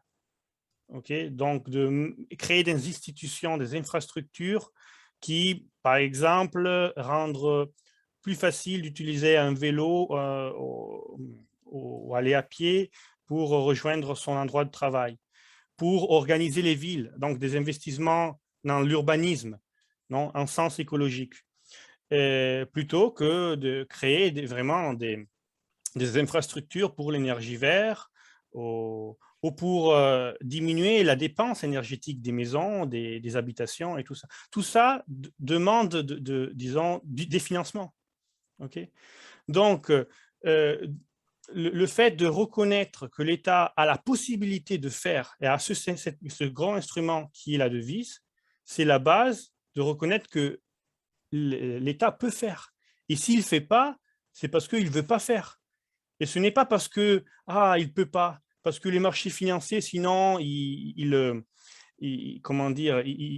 vont faire un mauvais, ils vont le maltraiter, alors il est obligé nécessairement d'aller vers l'austérité, d'aller vers la carbonisation et tout ça. Par contre, disons, une idée de la devise comme celle qui a le mainstream, c'est quelque chose qui porte à l'austérité, et l'austérité porte au chômage d'un côté, mais à couper plein d'investissements nécessaires pour la société, en termes sociaux et en termes aussi environnementaux. Et ça facilite énormément le développement, disons, d'une société qui est plus carbonisée, qui est plus dépendant, disons, des choix que les privés font et ce qui est dans les intérêts des investisseurs privés, parce que quand l'État n'a pas disons, sa devise et il n'a pas conscience de son pouvoir avec la devise, il devient dépendant, disons, des riches. Il faut c'est les investisseurs étrangers qui font la différence. Ça devient les gens qui voilà, ont du pognon et peuvent investir, qui font la différence. Par contre, quand l'État reconnaît son pouvoir en termes monétaires, tout ça n'existe plus. Et vraiment, je veux dire, les investissements directs extérieurs ne sont plus nécessaires pour rien du tout. Au moins, ils peuvent y avoir, c'est très bien. Mais l'État, pour ses choix, n'a pas la nécessité d'avoir l'accord de, disons, les classes dominantes étrangères ou locales. Donc ça, par contre, le contraire, moi je vois que beaucoup de mouvements écologistes, quand ils font propre une conception mainstream de la devise, en fait, ils finissent pour faire des propositions qui sont historiquement ridicules, ou ils font devenir tout, disons, quelque chose de fonction des riches. C'est-à-dire que quand on pense que l'État a besoin d'argent et n'a pas la possibilité de faire des investissements, alors qu'elle est peut-être, par exemple, une politique verte. Ah, pour entrer dans les centres-villes avec la voiture, il faut payer. Alors, quelle est la discrimination, la conséquence de ça? C'est que les riches rentrent, les pauvres ne rentrent pas. Pour faire ci, il faut payer. Pour faire ça, il faut payer. Alors, la différence, c'est que les riches, la classe privilégiée, continuent à faire n'importe quoi, et les seuls qui viennent limiter dans leur comportement, c'est les plus pauvres. Dans l'accès aux choses, c'est les plus pauvres. Donc, je crois qu'une économie écologiste, une société plus écologiste, une politique économique plus écologiste, qui soit au même temps quand même aussi sociale, nécessite d'une compréhension de la devise qui n'est pas celui du mainstream. Parce que sinon, l'économie mainstream, n'importe quelle est, disons, la sensibilité politique qu'on lui met dessus, devient à la fin austérité et plus de privé et moins d'État. Parce que c'est fait exprès. Voilà. Donc, voilà, ça, c'est ma réponse. Merci. Ok, donc... Ok, bah vas-y, Marcus. Vas-y, Marcus. Oh, merci bien. Johan. Thanks a lot. Yeah, you can speak in English, there's no problem, I fully understand. Yeah, thank you, thanks. Thanks a lot for the presentation and for the very fascinating discussion. I'm German and I went through a German Orthodox macroeconomic education, so you are not surprised by my question. Inflation. I thought Robert said that the limits to MMT is inflation. Then my question would be, how would inflation occur? Is there as well a level of desirable inflation? How do you fight it, and which impact would this have on employment or output, if this is of relevance? But even as I understand you, there is no inflation because prices are set.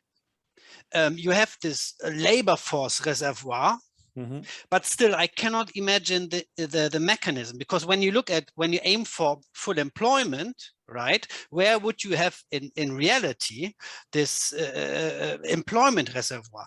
And then second, this is labor markets, but what about the production side? And price finding, and then of course in the exchange with other currencies and inflation. So how does this work? Okay, I think it's very important and very to answer to such question.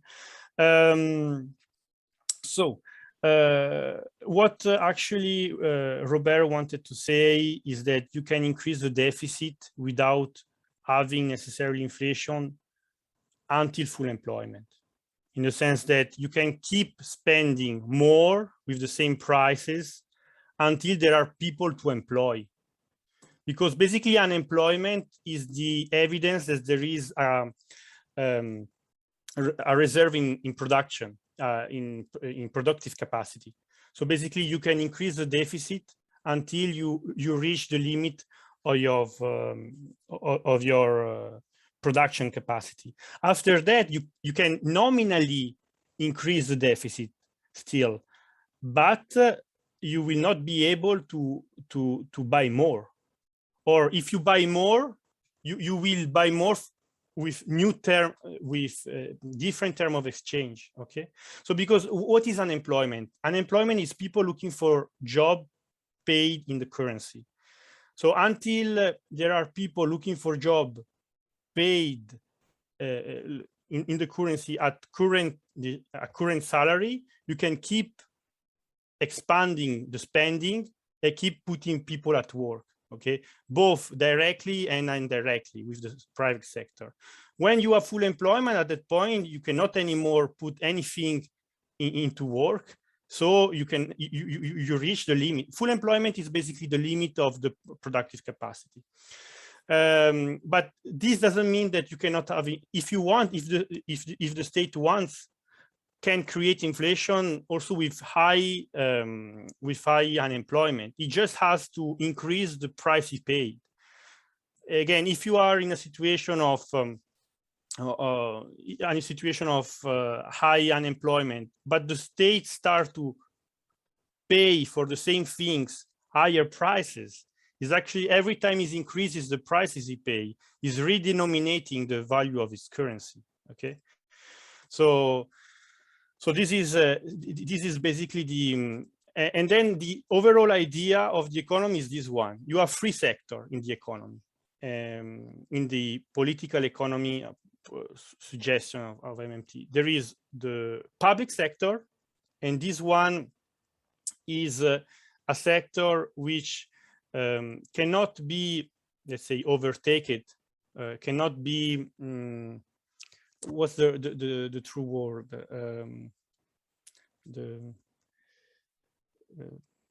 I have the word in Italian, but I cannot remember anything. Anyway, it's fixed, okay? Then you have the private sector, which is dynamic. We know that private sector goes through boom and bust, boom and bust.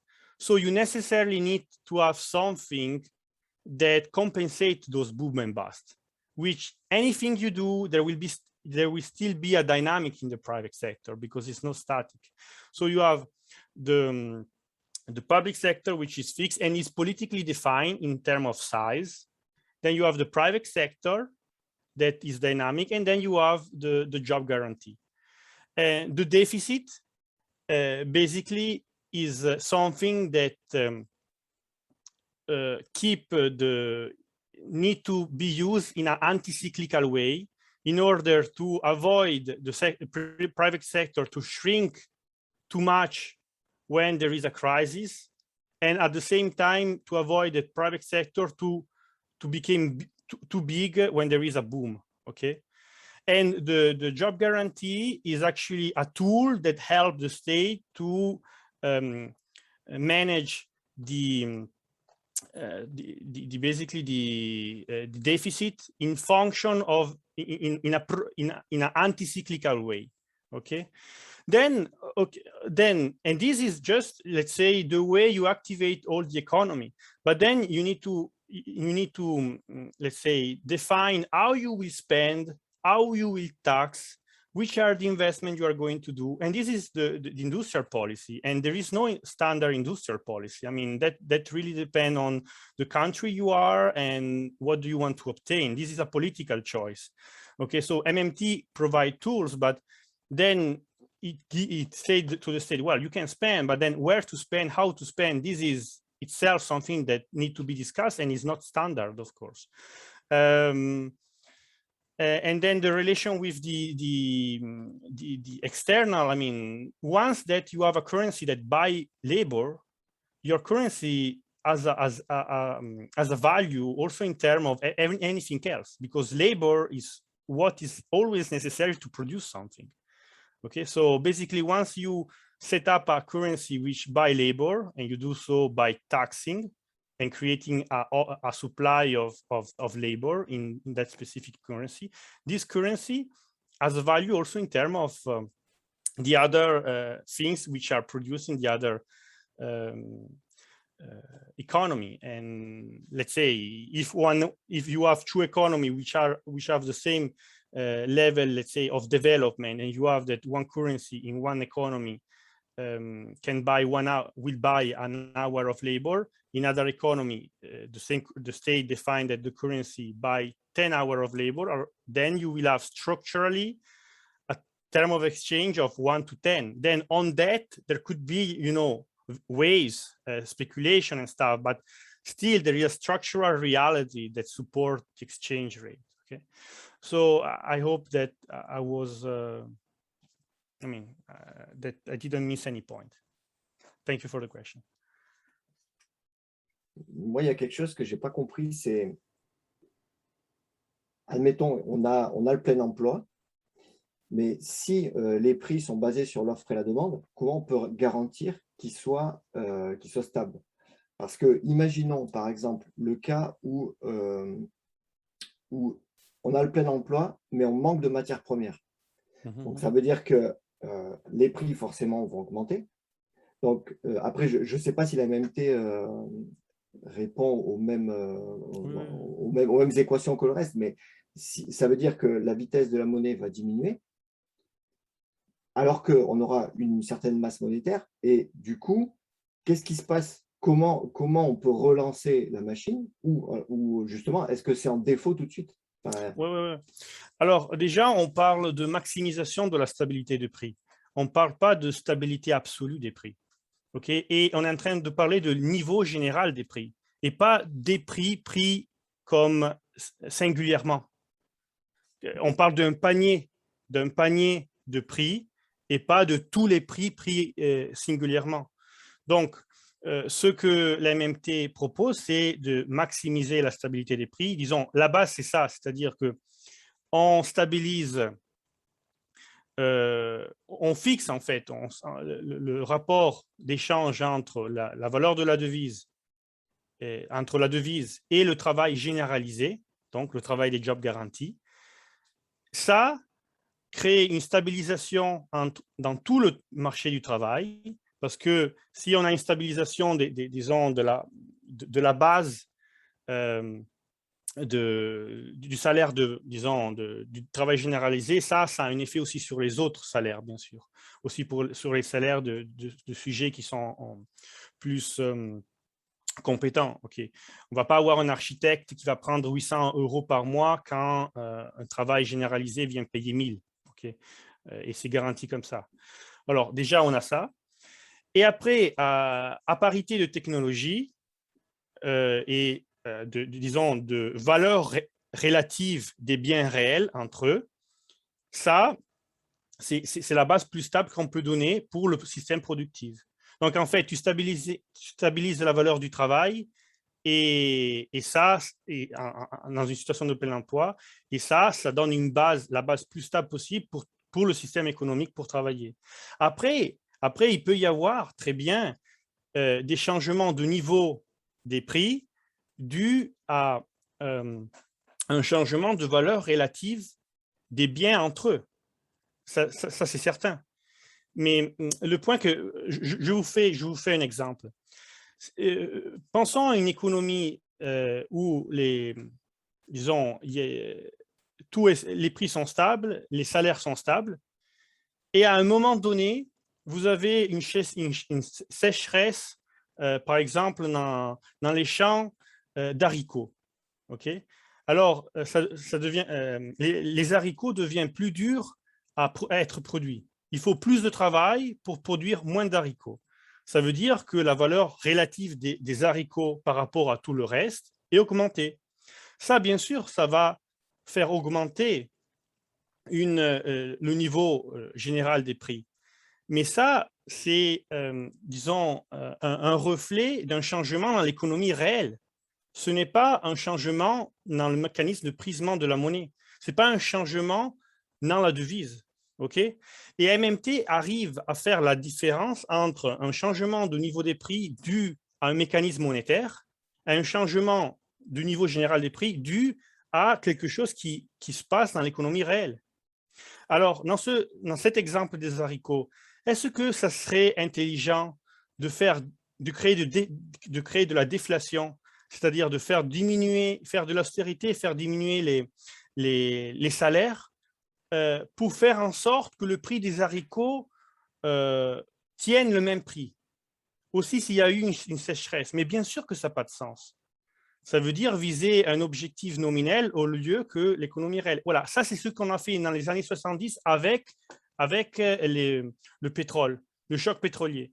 C'est-à-dire il y avait une inflation due à un choc réel, donc qui n'avait rien à voir avec l'économie monétaire. Et vu qu'on visait au discours nominel, on a créé du chômage pour chercher, et de l'austérité pour chercher de compenser ça, mais ça n'a pas de sens. Donc, ce qu'on dit, c'est que la MMT donne la base monétaire plus stable possible sur lequel, après, l'économie réelle, disons, articule les valeurs relatives. Okay, mais c'est très différent une inflation pour un changement de valeur relative à l'intérieur disons, du système productif avec une inflation créée par, disons, une dynamique monétaire. Voilà, c'est ça qu'on fait la différence. Et donc, ce n'est pas que l'État détermine tous les prix. L'État détermine un prix, celui de la devise, dans ce cas-là, en termes de travail, et comme ça, il donne la base plus stable possible pour que tous les prix s'articulent. Voilà, bien articulés. Voilà. OK. Et j'avais une autre question par rapport à l'épargne. Parce que tout à l'heure, vous avez dit que l'État, il fait de la création monétaire, donc de 100. Il y en a 60 qui sont après récupérés par les taxes, et il y en a 40 qui sont épargnés. Mais du coup, si on est dans un marché où c'est l'offre et la demande qui font les prix, moi, si je suis chef d'entreprise, je vais monter mes prix artificiellement pour justement cet argent qui a été créé par l'État, je me l'épargne moi à titre privé. Et comment on peut garantir que ça ne va pas arriver ça? Je veux dire, si un sujet privé, alors dans un domaine compétitif, si un sujet privé augmente dans une façon autonome et arbitraire les prix, simplement, il n'arrive plus à vendre. Ouais, donc, non, je veux dire, alors, et s'il arrive à faire ça, ça veut dire qu'il y a un problème de concurrence. Alors là, oui, OK.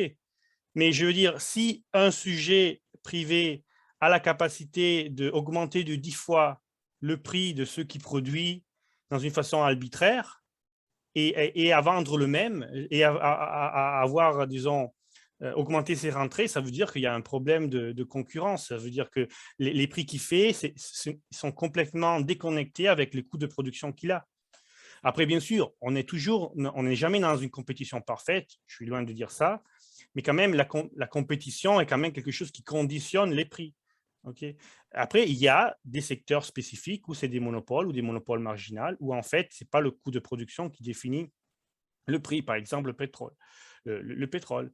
Et alors là, en effet, il faut reconnaître qu'il y a un pouvoir d'un sujet, l'Arabie saoudite, de définir le prix, la valeur relative, très fort. Et voilà. Mais alors là, on passe sur la politique industrielle et comment faire à n'être pas dépendant de monopoles. Okay, à être, donc, par exemple, en logique verte, développer des énergies renouvelables, je sais pas, l'hydroélectrique, plutôt que le fait de recycler ou utiliser le biométhane ou des trucs comme ça. Voilà. Là, ça serait plus des décisions politiques pures et totalement... Oui. Et que quand même, c'est des décisions de politique industrielle qui, dans un domaine, dans une compréhension de MMT, on peut faire avec une prospective, un horizon, une projectualité beaucoup plus articulée, beaucoup plus importante. L'État qui connaît MMT se peut faire vraiment architecte du futur, comme disait Alain Parguet. Okay, se prendre les paris que le secteur privé ne veut pas et ne va pas faire. Alors, et ça, c'est la base, le pouvoir des MMT. OK, merci. Bruno? Oui, bonjour. Voilà, donc moi je voulais simplement dire, je vais être assez court, mais j'ai l'impression que le MMT est un système qui ressemble très fort au système monétaire des empires, en fait, qu'on a connu il y a 3-4 000 ans, donc avec les Romains, etc. Donc je ne vois pas très bien en quoi c'est vraiment extrêmement nouveau, parce que c'est vrai que les empires, en fait, ils créaient leur propre monnaie, donc ils étaient créés par l'empire. Ils avaient également le monopole monétaire et ils utilisaient également un impôt, donc une imposition donc, sur la monnaie, un impôt donc, qui ne servait pas à une redistribution de valeur, mais plutôt à créer un manque de monnaie. Donc on retirait la monnaie pour qu'on puisse de nouveau la créer. Et le but en fait, des empires était surtout de financer les guerres. En fait. Donc ça, c'est peut-être un peu différent par rapport à la théorie MMT, mais au niveau des principes, c'est les mêmes. Vraiment, je ne vois pas beaucoup de différence. Et c'est vrai que oui, la MMT, ça crée l'équilibre. Normalement, il n'arrive pas à avoir de compétition. On élimine la maximisation. on est dans le plein emploi, parce que c'est vrai que le plein emploi est une aberration. Comment on peut payer des gens à ne rien faire? Donc forcément, quelqu'un qui peut travailler, travaille. Et c'est vrai que ça génère également une stabilité des prix. Et par rapport à ce que disait Fabien, on peut pas tout à fait garantir une stabilité des prix, mais déjà, si on gère l'inflation, ben là, on a une forme de stabilité. Là, on ne peut pas évidemment gérer le prix des matières premières, ni l'offre et la demande qui dépendent du marché, quoi. Donc voilà, moi j'avais simplement, par rapport à Yvan, cette question fondamentale pour dire que est-ce que finalement la MMT n'est pas une version moderne de ce qu'on utilisait, ce qu'on faisait dans les systèmes monétaires impériaux qui existaient il y a 2-3 000 ans à Rome ou à Athènes? Voilà. Je suis d'accord dans la mesure que MMT ne décrit pas un système fantastique, utopiste. MMT décrit le système monétaire dans ses fondements, et les fondements sont les mêmes en fait depuis que la devise existe. Voilà. La devise a toujours été un monopole, a toujours été basée de monopole de la force. Okay. Oui. Donc, ce n'est pas quelque chose qui émerge spontanément du secteur privé. Ce n'est pas le secteur privé qui l'a créé, ce n'est pas le secteur privé qui la gère. Et voilà. Donc, et l'État l'impose, ce n'est pas un choix. Pas... Après, qu'est-ce qu'il fait l'État avec ce pouvoir? Bien sûr, ça dépend de la structure politique de l'État. Donc, la devise dans un cadre de Troisième Reich va être utilisée pour un certain type d'investissement et un certain type d'action. La devise monopole et tout ça dans un cadre de Norvège va être utilisée pour construire une société complètement différente. Bien sûr, moi, je suis beaucoup plus en faveur d'une direction comme Norvège, que c'est un monopole de la devise, okay? Un très petit pays en plus, qu'une direction comme celle du Troisième Reich. Mais c'est juste, et ça se relie à ce que je disais, qu'en fait, avec la devise, on peut faire, disons, ce qu'on veut. C'est un instrument, ça veut dire, c'est l'instrument avec lequel on active et on organise, si tu veux, le système économique. Et on peut l'activer et l'organiser pour faire du bien et faire du mal. Donc, il vaut mieux avoir un État bienfaiteur qu'un État malfaiteur. Voilà. Mais ça veut dire, qu'est-ce que ça a une implication? L'implication, c'est que l'État choisit ce qu'il fait. Il est responsable. Il y a des choses qui se passent dans l'économie, dans la société, et l'État, c'est le responsable. Ce n'est pas les marchés qui sont des pouvoirs qu'on arrive... Non, c'est l'État. Le chômage, ce n'est pas l'instabilité financière des marchés. Non, c'est l'État qui peut toujours éliminer le chômage. Okay, la pauvreté absolue, ce n'est pas le secteur privé, le capitalisme, non, c'est l'État qui a tout. S'il veut le faire, il peut le faire. Et aujourd'hui, pour faire vivre tout le monde, il suffit de faire travailler dans le secteur agricole le 2% de la force travail. Okay?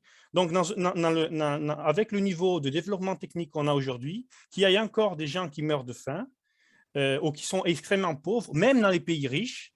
Alors ça, c'est un choix politique tout court. Et la narrative que c'est le libre marché qui est pouvoir, le marché international qui impose aux États de faire ça, la peur du spread, non, c'est n'importe quoi.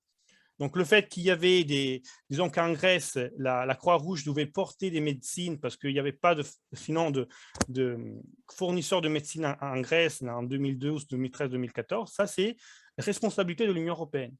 Voilà. Donc, la MMT, quand même, nous aide à reconnaître la responsabilité de l'État. Okay? Et ce n'est pas la faute de qui ne paye pas les taxes, ce n'est pas la faute des privés qui sont malhonnêtes. Non, la faute, c'est de l'État. De toute façon, il a un pouvoir d'action qu'il n'utilise pas. Voilà. Merci, Yvan. Voilà, dernière question pour JC, et puis nous laisserons Robert et Yvan conclure. Okay. Déjà, merci Robert et merci Yvan, c'était vraiment passionnant et ça remue bien les méninges.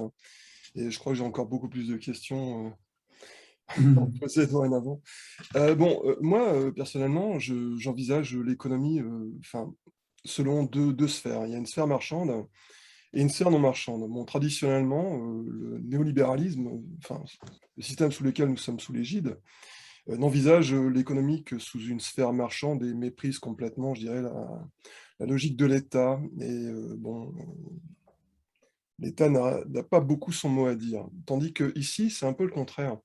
C'est-à-dire que c'est l'État qui émet la monnaie. Bon. Mais quelle est la prérogative de l'État maintenant pour l'émission de cette monnaie? Vers quoi va flécher l'État cette monnaie? On parle de plein emploi, c'est une très bonne chose. Bon. Mais maintenant, de l'emploi donc vers l'écologie, c'est ce que je suppose éventuellement, vers des domaines, je dirais, qui relèvent de l'emploi social ou de l'utilité sociale, je dirais. Bon, ça serait quelque chose de très pertinent parce qu'il y a vraiment des besoins. En matière d'écologie, on a besoin de réparer le monde, on a besoin de faire tout un tas de choses comme ça, on a besoin de dépolluer les océans. Le marché ne s'en occupe pas de ça parce que, bon, habituellement, c'est pas rentable.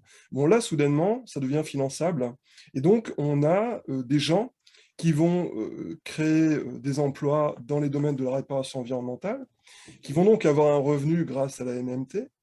Et la question, bon, c'est une très très bonne chose. Maintenant, il y a une question, je dirais, d'ordre technique qui vient, et bon, par rapport en économie, ce qu'on appelle la courbe de Phillips et tout ça, hein, la demande, l'offre et tout ça.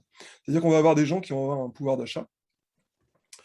Et si l'offre ne suit pas, parce que si on a des gens qui ont un pouvoir d'achat, ils vont donc générer de la demande. Si en face, l'offre ne suit pas, c'est-à-dire qu'on ne produit pas assez pour le nombre de gens qui travaillent. Bon, on a déjà plus ou moins répondu à cette question, mais c'était un petit peu flou. Bon, ça, c'est une question. La deuxième question, pour moi, les banques. Est-ce que les banques existent encore? Et quel est leur rôle? Quelle est leur prérogative? Quelle est dorénavant leur limite? Est-ce que les banques peuvent encore prêter la monnaie dette? A priori, j'ai compris que non, mais est-ce que vous pouvez me confirmer ça? Et est-ce qu'il existe un système d'agrégat monétaire comme M0, M1, M2? Est-ce que tout ce système existe encore? Ce sont des questions que je me pose. Voilà. Oui, alors, en fait, la MMT décrit le système comme il est maintenant, et après, elle propose des solutions pour utiliser le système qu'on a maintenant pour obtenir des objectifs. On l'utilise, donc il n'y a pas de, comment dire, propos de construire un système parallèle ou un système différent. C'est la première chose. Après, à part que sur donc M0, ME, M2 continuent à exister, absolument comme les banques continuent à exister. Le point, c'est que simplement, c'est comment on les lit qui change. Okay? Nous, on regarde en fait aux actifs financiers nets, on regarde au niveau du déficit. M0, M1, M2, donc il vient lu par MMT dans une façon complètement différente de ce qui est le mainstream. Et en effet, MMT, c'est le seul qui a dit qu'avec le quantitative easing, on n'aurait pas eu l'hyperinflation. Donc aussi, si on augmente M0, ME énormément, ça n'a pas un effet sur les prix, et ça a été comme ça, même le contraire. Okay. Donc, les banques... Et puis, il y a un discours marchand, pas marchand. En fait, MMT va au-delà du bipolarisme marché, pas marché, État au marché. MMT vous raconte que le marché, c'est un épiphénomène de l'État. Ce qui se passe dans le marché est une responsabilité étatique. Parce que les prémices du marché ont été posées par l'État. La propriété a été posée par l'État. La devise, son accès a été posé par l'État. Le niveau d'activation de l'économie, donc les rapports de force dans le secteur privé dépendent de la politique fiscale. Et en plus de ça, il y a aussi toutes des autres politiques. Donc, il n'y a pas le marché et l'État et une guerre entre eux. Il y a l'État, le marché comme expression d'une certaine set de choses que l'État fait. Donc, en fait, s'il veut, l'État peut rendre convaincant, profitant de faire des investissements écologiques. Il suffit de changer la façon de redésigner le marché.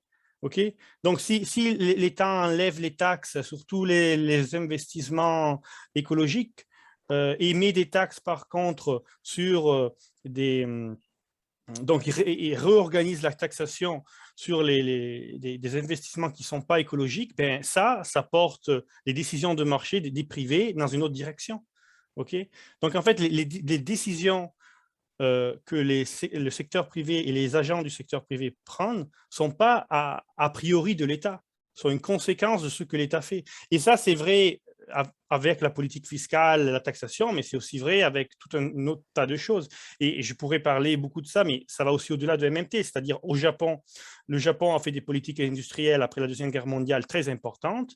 Il a influencé les choix du secteur privé dans une façon très importante. Et comment il faisait ça? Ben, il disait, regardez, ce secteur de l'économie, les automobiles, les moteurs, tout ça, on le protège. Il ne peut plus y avoir d'importation. On va créer des infrastructures qui supportent ce secteur et on va créer une compétition intérieure. On va créer des écoles pour créer des ingénieurs. Tout ça, c'est des choses qui, en fait, vont modifier ce qui a altéré ce qui est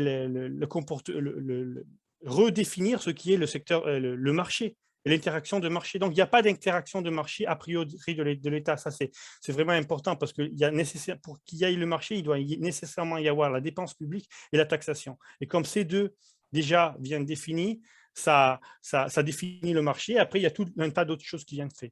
OK, ça, c'est la première chose. Puis, courbe de Phillips. La courbe de Phillips, statistiquement, a été démontré comment dire, elle ne tient pas.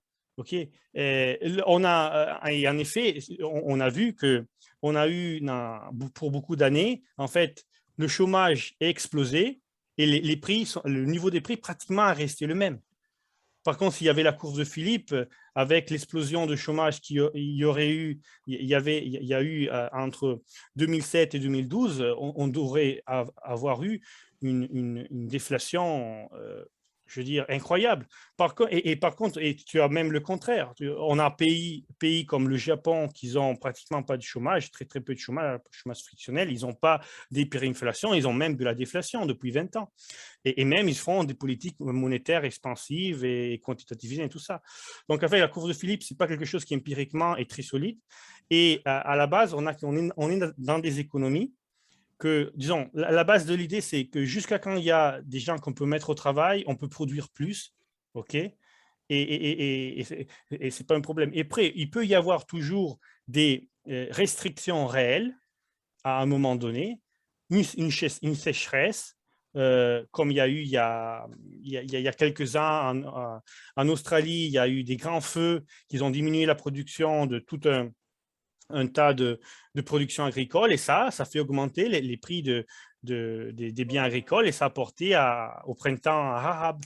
Donc, bien sûr qu'il y a toujours la possibilité qu'il y ait une augmentation de la valeur de ce bien ou de l'autre bien, mais ça c'est, disons, c'est pas lié si strictement, comme vous le dites, avec le niveau de chômage ou d'emploi. Ce n'est pas ça qui définit le niveau des prix. Voilà. Et disons que ce qui me vient de dire, c'est que quand on a le plein emploi, de base, on a une cumulation de capacités productives. C'est-à-dire que les gens, quand ils travaillent, ils ont tendance quand même à cumuler des capacités. Quand les gens sont au chômage, ils ont tendance à perdre de la capacité productive. Okay? Donc, impliquement, dans le long terme, tu vois que le chômage, c'est quelque chose qui est productivement, disons, pas constructif. Voilà. Et donc, voilà, je vois pas on a un tas d'exemples de pays qui sont très près du plein emploi pour beaucoup de temps, qui n'ont pas hyperinflation, mais aussi la Corée du Sud. Voilà. Et donc, on a aussi des pays qui sont très petits, okay, comme la Suisse ou la Norvège, ils sont très près du plein emploi et voilà, ils n'ont pas hyperinflation. Donc ça, c'est un peu un mythe, disons, du passé. Dans un taux d'échange flottant, dans un taux d'échange fixe, les choses sont un peu différentes, en fait. D'accord, merci à tous.